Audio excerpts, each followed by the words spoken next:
हम एक अति संवेदनशील फॉरवर्ड पोस्ट पर जा रहे हैं, देरी नहीं होनी चाहिए। ऑर्डर वॉर्डर सब समझता हूँ, लेकिन यहाँ कानून मैं हूँ। ऊपर से हुक्म है, तलाशी होगी।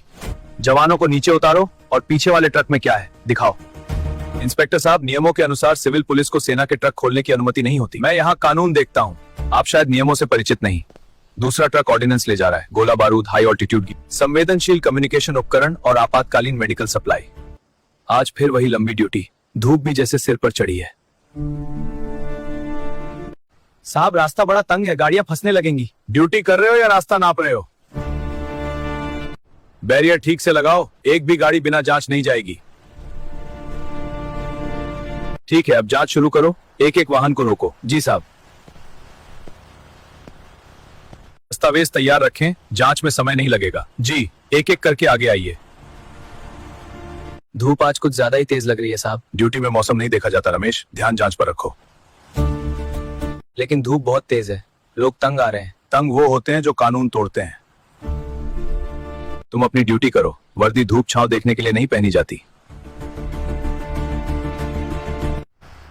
ट्रक रुको, अब चेकिंग होगी। साहब, मैं मंडी जा रहा हूँ, सेब जल्दी खराब हो जाएंगे, कृपया जल्दी होने दीजिए। दरवाजा खोलो, पेटियां खोलनी होंगी, नियम सबके लिए एक जैसे हैं। साहब, कृपया दया कीजिए, सेब खराब हो जाएंगे, मेरी मदद करिए। क्या है इसमें, सेब या सेब की आड़ में कुछ और? नीचे उतरो, सारी पेटियां खोलो। साहब, रहम कीजिए, पेटियां दोबारा बांधने में शाम हो जाएगी। आप देख लीजिए, सेब ही हैं। साहब, कृपया रहम कीजिए, सेब खराब हो जाएंगे, मेरा गुजर बसर इसी से। राहत नहीं मिलेगी, नियम सभी पर लागू होते हैं। यहाँ देखो, ये डेंट है और कागज दिखाओ। बिना कागज के कोई छूट नहीं। साहब, ये मेरे दस्तावेज हैं, कृपया देख लीजिए। नहीं साहब, मैं 5,000 कहां से लाऊंगा? मैं एक गरीब आदमी हूं।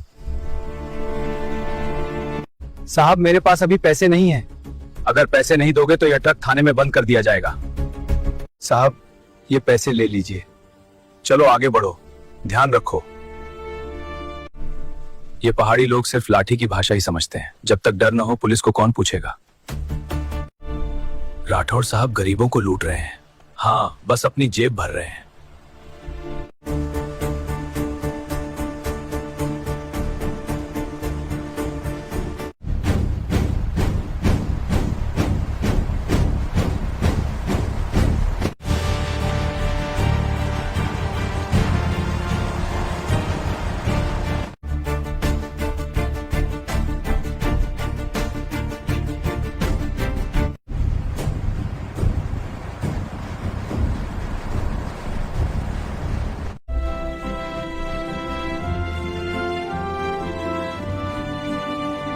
फौज हमारे रक्षक हैं।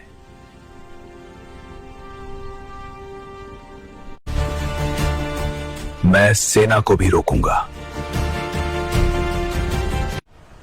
रुक जाओ, यहां चेकिंग होगी।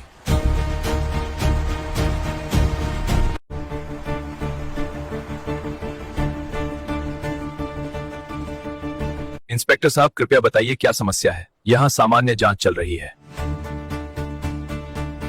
चेकिंग चल रही है सूबेदार साहब, सभी गाड़ियों की तलाशी होगी, इस ट्रक की भी और पीछे वाली की भी। यहाँ चेकिंग होगी, जवानों को नीचे उतारो और ट्रक खोलो। इंस्पेक्टर साहब, यह एक आधिकारिक मूवमेंट है, कृपया नियमों के अनुसार कार्य करें। इंस्पेक्टर साहब, यह मिलिट्री काफिला है, हम ऑपरेशनल ड्यूटी पर हैं, ये हमारे मूवमेंट ऑर्डर्स हैं। मैं इन्हें देख रहा हूं। हम एक अति संवेदनशील फॉरवर्ड पोस्ट पर जा रहे हैं, देरी नहीं होनी चाहिए। ऑर्डर वॉर्डर सब समझता हूं, लेकिन यहां कानून मैं हूं। ऊपर से हुक्म है, तलाशी होगी। जवानों को नीचे उतारो और पीछे वाले ट्रक में क्या है दिखाओ। कुछ ठीक नहीं लग रहा है। इंस्पेक्टर साहब, नियमों के अनुसार सिविल पुलिस को सेना के ट्रक खोलने की अनुमति नहीं होती। मैं यहां कानून देखता हूं, आप शायद नियमों से परिचित नहीं। दूसरा ट्रक ऑर्डिनेंस ले जा रहा है, गोला बारूद, हाई ऑल्टीट्यूड संवेदनशील कम्युनिकेशन उपकरण और आपातकालीन मेडिकल सप्लाई। सिविल पुलिस को इसे खोलने या जांचने की इजाजत नहीं, लेकिन ये राष्ट्रीय सुरक्षा का मामला है। राष्ट्रीय सुरक्षा? अरे वाह, मुझे ही सिखा रहे हो। क्या पता आप लोग इन बक्सों की आड़ में वही तस्करी का माल ले जा रहे हो। सब उतरो, मुझे ट्रक खोलना है। साहब, ये हद कर रहे हैं। शांत रहो, अनुशासन बनाए रखो। साहब, आप अपनी वर्दी का और हमारी वर्दी का दोनों का अपमान कर रहे हैं। हम तस्कर नहीं, सैनिक हैं। आप यह तलाशी नहीं ले सकते। अच्छा, रोकोगे मुझे? मैं तुम्हें सरकारी काम में बाधा डालने के जुर्म में अभी गिरफ्तार कर सकता हूं। सर, मैं सूबेदार करणवीर थापा बोल रहा हूं। पुलिस नाके पर हमें रोका गया है। स्थिति तनावपूर्ण है। नेशनल हाईवे 72 पर अल्मोड़ा चौकी पर है। यहाँ के इंचार्ज इंस्पेक्टर अजय राठौड़ ने काफिले को रोक लिया है।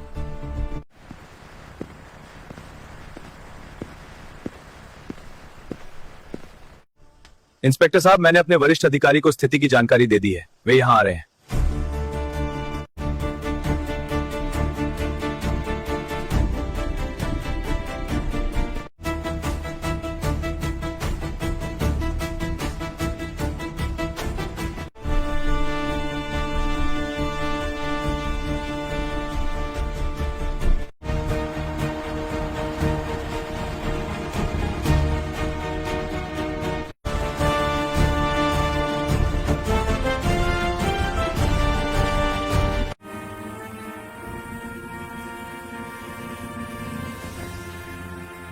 इंस्पेक्टर अजय राठौड़। जी सर, मैं बस रूटीन चेकिंग। Routine checking? क्या आपने ये कागज देखे? इन पर प्रायोरिटी रेड की मोहर है। इसका मतलब समझते हैं?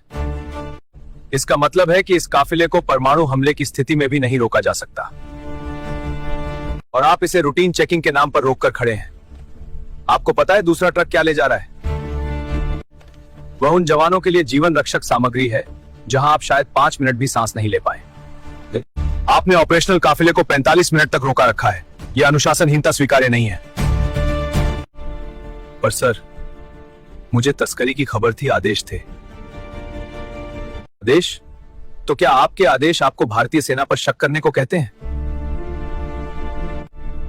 क्या आपको लगता है हम तस्करी करते हैं? यह खाकी आपको जनता की सेवा और कानून बनाए रखने के लिए मिली है, न कि देश के रक्षकों का रास्ता रोकने के लिए। मेजर रोहन मेहरा ने अब पूरे 15 मिनट, आपने एक ऑपरेशनल काफिले को 15 मिनट रोका है। आप पर obstructing a military convoy in active border zone का केस बन सकता है। ऑफिशियल सीक्रेट्स एक्ट का उल्लंघन समझते हैं? सर मेजर साहब, मुझसे बहुत बड़ी गलती हो गई। मैं बहक गया था, माफ कर दीजिए। कोई फॉर्मल कार्रवाई मत कीजिए। मेरा परिवार है, करियर सब खत्म हो जाएगा। इंडियन आर्मी जिंदाबाद। इंडियन आर्मी जिंदाबाद। इंडियन आर्मी जिंदाबाद। इंडियन आर्मी जिंदाबाद। माफी गलती का एहसास है, सजा का विकल्प नहीं। लेकिन मैं अभी मामला नहीं बढ़ा रहा, सिर्फ इसलिए कि आपकी वर्दी भी देश की सेवा के लिए है। पर आज जो आपने किया वह सबक है। मेजर रोहन मेहरा ने इंस्पेक्टर के कंधे पर हाथ रखते हुए कहा, इस वर्दी का बोझ बहुत भारी है, इसे अपने अहंकार से दबने मत दीजिए। असली ताकत अकड़ में नहीं, अनुशासन और सम्मान में होती है। याद रखिए, हम दोनों एक दूसरे के लिए काम करते हैं। एक दूसरे का सम्मान सीखिए। सूबेदार, काफिले को आगे बढ़ाइए।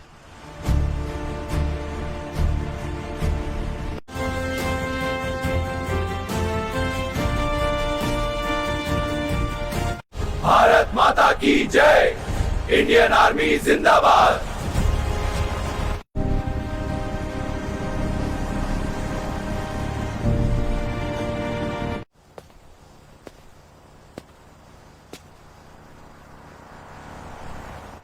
साहब, पानी पी लीजिए। नहीं रमेश, रहने दो। साहब, फौज नदी की तरह होती है, उसका रास्ता कभी नहीं रोकना चाहिए। पहाड़ से भी बड़ा होता है समंदर तक पहुंचना। फौज भी वही नदी है साहब, उसका रास्ता मत रोकिए। आज समझ आया, वर्दी सिर्फ ताकत नहीं, जिम्मेदारी का बोझ भी होती है।